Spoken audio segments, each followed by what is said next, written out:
US on to British Columbia. Well, days after Khalistani singers were celebrated, in fact, the British Columbia legislature had rolled the red carpet for several of those Khalistani singers. Well, there was one voice of dissent very clearly, and that voice, which is the Independent MLA Dallas Brodie, now joins me live to talk more about the incident, the ramifications, and why she feels that has a larger impact on the India-Canada relationship as well. Ms. Brodie, thanks much for speaking to me and NDTV. Let me start by asking you, you feel strongly about this entire issue, isn't it? You've raised a concern about it.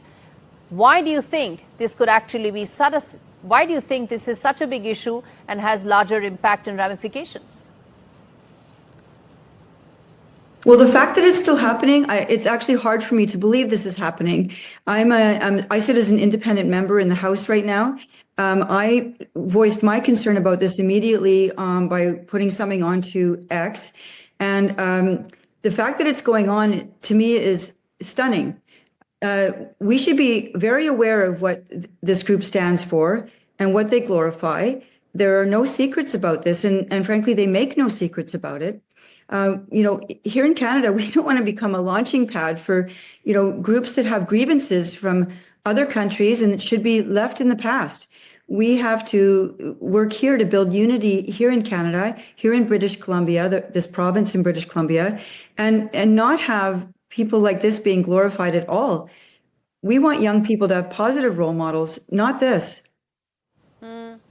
Indeed. And Ms. Brodie, let me ask you this, that this is coming when lawmakers from NDP, lawmakers, several others were actually celebrating the Khalistani singers there. What do you think is the role of government, particularly Mark Carney, who, of course, needs to ensure that there is a crackdown on this sentiment?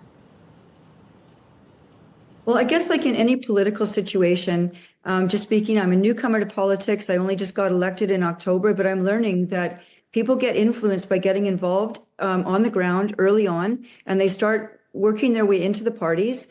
And they donate, they work, they volunteer, and by working their way into the parties, they get persuasive power, and they get power within these entities. And so I believe it's incumbent on each of us as politicians to make sure we're not linking arms with groups that are dangerous and taking a position that's not helping Canada. So it's all about the politics and who's getting involved and who's getting in there and having influence.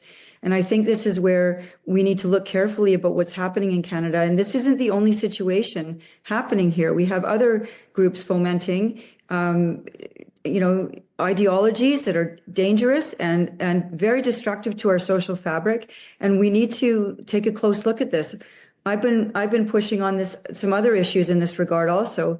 And truthfully, I am not clear why there isn't more political will to deal with this matter. That's my honest answer to you. All right, I'm going to leave it there.